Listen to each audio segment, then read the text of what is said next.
Hello, you're watching India Today Global with me, Shita Mitra, and at this hour we bring you the biggest story of the day. And as always, I'm being joined by editor Pranay Upadhyay, and today we're going to decode why is Los Angeles burning. Now, when we talk about the situation on the ground, this is the fourth day of the protest, and the US President Donald Trump has ordered a deployment of about 700 Marines on the ground, and this is in addition to the National Guard, which is already present in Los Angeles. Now, this of course has not been well received by protesters and also by the governor of California. So explain to our viewers what is the situation on the ground right now.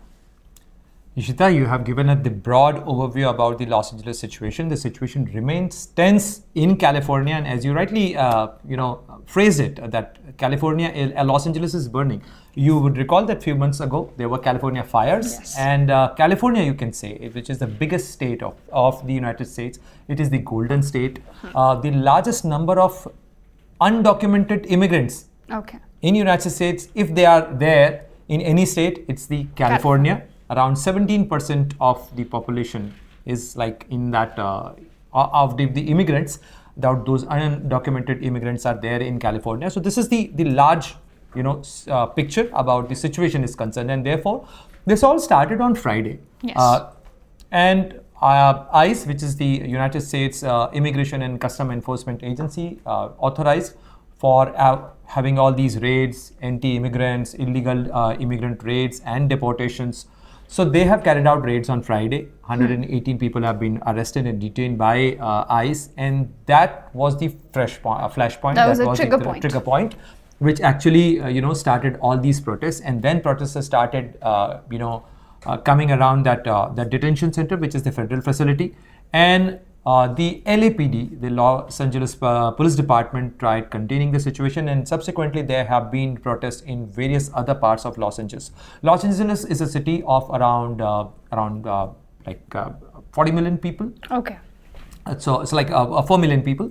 So it's a huge city, and by the United States standards, and we all know LA is a bustling city, but right now downtown LA is the worst affected. Second, the new Tokyo Mall area, Chinatown area, the 2-3 freeways area, and it's like rioting, it's like arsoning. Having said about this all situation in Los Angeles, President Donald Trump, who has been very hard right from his campaign to his administration as far as the illegal immigrant issue is concerned. This is his, one of the primary point of his achievement as far as the detention. That was what his election campaign was based on. The plank. Election plank. Absolutely. So he has to deliver on that. So that's why he made it a point that this cannot be allowed. And you rightly said that this is a classic case of blue versus red. Yes. So California traditionally been a blue state. The government, the federal government is led by the Republican Party, which is the red party. And there has been confrontation. Even during the California fires, Donald Trump, when he visited Santa Monica and Los Angeles and other nearby areas, he said that I'm really appalled by the fact that the California governor has failed. He would have not, if there would have been a Republican government or his people would have been there, this would not have happened. So as Trump always makes it a point. So now the current situation remains tense. The current situation remains turbulent there. This deployment, the federal deployment of 2,000 National Guards and the further deployment of another set of 2,000 National Guards and 700 Marines. Yes. So 700 Marines deployment is like the deployment of US Army in US territory. Marines are designed, they are trained to fight for fighting the external territories, outside United States. If they are being deployed in US, this is a big thing. This is a big thing, and that's why. But see the situation here. On one side, Gavin Newsom led the California administration is saying that Trump administration is deliberately trying to flare up a situation. Exactly, he's called it a manufactured crisis. Absolutely, he's calling it a manufactured crisis. He's a purposeful flaring up, they are terming it. And that's why they have gone for a lawsuit against Donald Trump and his authorization for the deployment of National Guard as well as Marines, because as per the US Constitution, the federal government can only deploy National Guard They do have an authority to deploy National But Guard. have you seen any other instances where National Guard has been deployed? There have been instances. Previously in 2020, Ishita, when that George Floyd led incident-led protest happened, at that point also, the BLM protest that took place, yes. Black Lives Matter protest. So even at that time, Donald Trump deployed he authorized the deployment of the National Guard at that point of time, and even there was an incident way back in 1992 when the National Guard were deployed in California state. But deployment of U.S. Marine is a big thing. Is a big thing for the U.S. constitutional structure, because that can only happen with the consent and requirement of the state government or the state administration. So here California government is clearly objecting to it, rejecting this idea, while on the other side Trump administration is hell-bent, and they are making it as a case because they see it as a breakdown of civil administration. The federal facilities are being attacked. The federal detention center where the detainees were kept by the ICE are being targeted by these protesters, and arsoning has happened. Looting incidents were also being reported. So this is absolutely a chaotic situation right now in US, and especially in the LA area of California. All right, you've raised a lot of points here, and I'd like to go into that, go into details for that. But first of all, let's come to these protesters. What are they protesting against? Like, I understand it's ICE raids, but this larger issue of how Trump's administration has been reacting to immigrants, right? So, how do you look at Trump's immigration policies so far, and also what are the core demands that these protesters have? So, right from Donald Trump's assumption of Oval Office, there has been confrontation as far as the illegal immigrant detention, their deportation issue is concerned. You have seen all those visuals that how people have been detained, they have been deported. Yes. Certain aircrafts also landed in India, and there was uproar. Even we all felt bad the way these guys were treated. Handcuffed, yes. They came handcuffed, the way they were treated and deported, because Trump wanted to make it a political point to his electorate that look. During his electoral campaign, he made it a point that whatever US is facing right now, be it in terms of their economic problem, be it in terms of their law and order situation, this is all courtesy these illegal immigrants. Yes. Whom he calls criminals. Criminals, yes. Absolutely. So this blanket terminology of calling illegal immigrants or anyone who's undocumented as criminal is a bone of contention between those who are for it and those who are against it. Okay. As I mentioned, that California is one of the biggest state in terms of population, because it has 38 million population, and out of which there is a sizable number of immigrants, and not only immigrants but the undocumented immigrants are also in large number in California. California shares border with Mexico. So yes. This has remained a problem as far as their incoming migrants are concerned. But California contributes a lot in the US economy. This is called the Golden State of the United States. Silicon Valley is there, a lot of businesses are there. It is on the west coast of the United States. So a lot of immigrants get absorbed. So there is an economic component of it. But Donald Trump wanted to make it a point, and that's why he had this crackdown. He wanted to show that I am very strict as far as these illegal immigrants are concerned. I am not going to But I promised something and I'm going to deliver on it. I'm delivering it. But the way these illegal immigrants were treated by the ICE, the Immigration and Custom Enforcement Agency of the United States, which is authorized to carry out all these raids, this has blown up the problem. And there have been suits. There have been cases also, Ishita, where Trump administration was forced by the courts to get those immigrants, those who were deported back to the United States. So there have been some instances, not like in large numbers, but there have been instances. So this gave them, as far as these immigrants are concerned, they wanted a fair treatment, they wanted a fair trial, they wanted a fair process.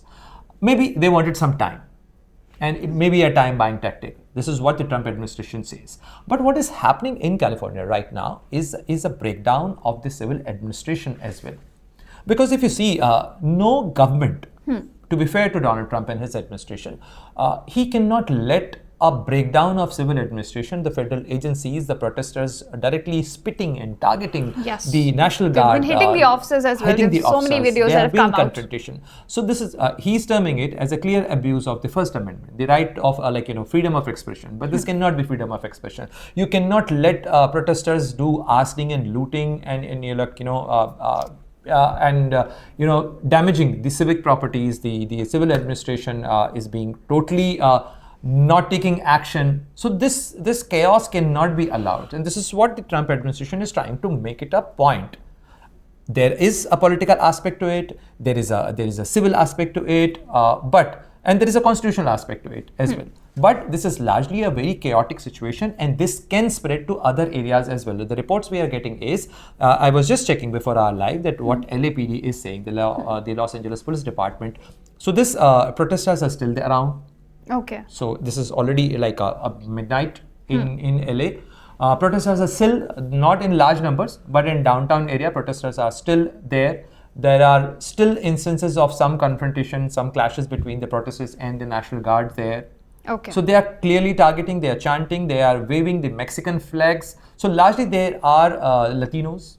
Okay. And Mexican speaking people. They have come from Spanish speaking people from Mexico, and they are there. So we are yet to see how it unfolds constitutionally, in courts, and on streets of Los Angeles. This may spread because the reports we are getting is that it has already spread in Paramount area, in the Campton area, and downtown area of Los Angeles, as I mentioned, is worst hit. Okay. Now, you address that this is a battle between blue and red, but the governor of California also urged the governors of other states to stand against Donald Trump, whether they belong to Republican Party or whether they're Democrats. So, do you think this issue could escalate into, state versus federal authorities as well, and could challenge Donald Trump's authority? There have been instances because many of the US states are largely blue states, be it New York, be it Virginia, be it California. There are few red states, like not exactly few, but there are red states as well. But even in the red states, look, this is a case where people or any state administration is accountable to their own people as well, their electorate as well. Yes. And if they feel that there is an unrest, because this is also impacting the business, as I mentioned, Ishita, that there is an economic aspect to it. Yes. So these illegal immigrants or these people, undocumented people, where do they get absorbed? They get absorbed in the same business and economy. So there is an aspect of it which need to be solved, which need to be resolved carefully. But this high-handedness or the crackdown is leading to this confrontational situation between the states. We are yet to see that, how things will pan out in courts. Because if many states, Gavin Newsom might be trying to rally the other states. We haven't seen a large number of support as far as the other states are concerned. But if the crackdown continues and if crackdown goes to other states and similar situation, because people have seen the California model, the biggest state of US, if they show a precedence, if they show an example, and if get followed by other states as well, then this is going to be a very chaotic situation in the United States. Because if you see, it is the United States of America. So states have their own authority. States have their own laws. They have in the federal structure. Yes. They have their own authority, and which cannot be challenged, which cannot be usurped by any federal administration. And that is the constitutional guarantee provided by the US Constitution. So the courts will uphold that. If the many lawsuits, if they go to courts, then courts will decide. And Trump would not want a situation where every decision of his will be challenged in court. Yes. And he, be it its deportation policy, Because that or the has tariff been happening policy. so far. So far. Yes. So it's like the blue states are trying to drag him to courts because they have already lost the election. And also, it's not about electorate itself. This is about the US social fabric as well. Okay. Because many people are not liking the way the detentions are happening, the way deportations are happening. All right. Now, because you mentioned that the people of many nationalities are involved in the demonstrations, I want to understand, because you've been covering foreign policy also for so long, Donald Trump's approach to immigration and immigrants per se, how do you think it's going to affect United States, relationship with other countries? Because we've seen Indians also, getting mistreated, Indian immigrants. So how do you look at that? Look, as far as the immigrant issue is concerned, no country can defend that his individual, like his citizens, if they are there in United States without any documentation, if people have jumped their visas, if they have if they deliberately wanted to stay back in United States with citing some reason or even calling asylums. This immigration policy of the United States has always been an issue. Even if you see, like in the case of India, large number of people from India go to United States. Most of them are legitimate travelers. They go on as talent. They go on their merit. They get absorbed, and we have seen success stories. We have seen how people of Indian origin have contributed to the US economy. Yes. But there are also people, those who want to go. People do take a donkey route. Yes. I can show you. The brazen examples. People are also documenting, Ishita, their journey right from India to US. Okay. And taking the donkey route. Taking the donkey route, like documenting every day. So this is like an encouragement. Maybe many people follow that suit. That if someone can, from their locality, from someone from their neighborhood, if he or she can take this journey, why can't I? And this is has become an alluring business. This is this is actually fueling the trafficking as well. Okay. In Latin America, many countries or many gangs, cartels are working. So as far as the deportation is concerned, as far as stopping the illegal immigrants is concerned, largely most of the countries agree to this point, be it India, be it United States, that anyone who is a legitimate traveler, he's more than welcome. But if someone want to jump the boundary, someone want to stay back, someone want to flout the visa rules, then he or she cannot be allowed. That is a fair and legal point. But the way this issue should be dealt, look, US, unlike India, and India is a civilization state. US is a state which has always been a country of immigrants. Yes. Even Donald Trump's forefathers came to United States from Germany. Recently, German Chancellor presented his great-grandfather's birth certificate. Yes. So this clearly shows that US has been a country of immigrants. And US success story is also courtesy to these immigrants. But the way, how it should be dealt, it's a sensitive human matter. It's a matter which involves economy as well. Why it would impact many businesses, because on one side, if Trump is trying to encourage US businessmen to business corporations to have their manufacturing plants, obviously all these manufacturers or the business corporations, they look for cheap labor. Yes. Where does this cheap labor come from? These cheap labor usually come from these so-called illegal immigrants. So there is an alternate and a parallel economy. Definitely a challenge for any administration for that matter. But the way it should be dealt, Trump wants to make it a political point that the previous administration have deliberately allowed it to happen, and it's enough. And I'm the one who's stopping it. Exactly. And Ishita, this is not a new political plank he has taken. You would recall that during his previous tenure as well, in 2016 to 2020, his political plank was to build a wall along the Mexican border. Yes. And he did many things, but that largely remained rhetoric. But now he wants to club that rhetoric with some reason. He has that point. And many people did support his policy as far as the illegal immigrant is concerned, that got some traction during that election. Yes. Many people thought that yes, law and order situation has become a problem and that need to be contained, and if Trump is going to be strict on that. People wanted that. Yeah, that was something that resonated with the voters. Exactly, because many cities have become chaotic. If you go to New York, many of the streets in New York, because all these illegal immigrants, largely they live out of streets. There have been street crimes. So there has been a problem. There is no denial about it. Okay. But still, these are all human beings. But the way you deal human with rights it again. issues, yes, they are also a challenge. And the question you asked, that how is it going to impact the US relation with other states as well? It did impact.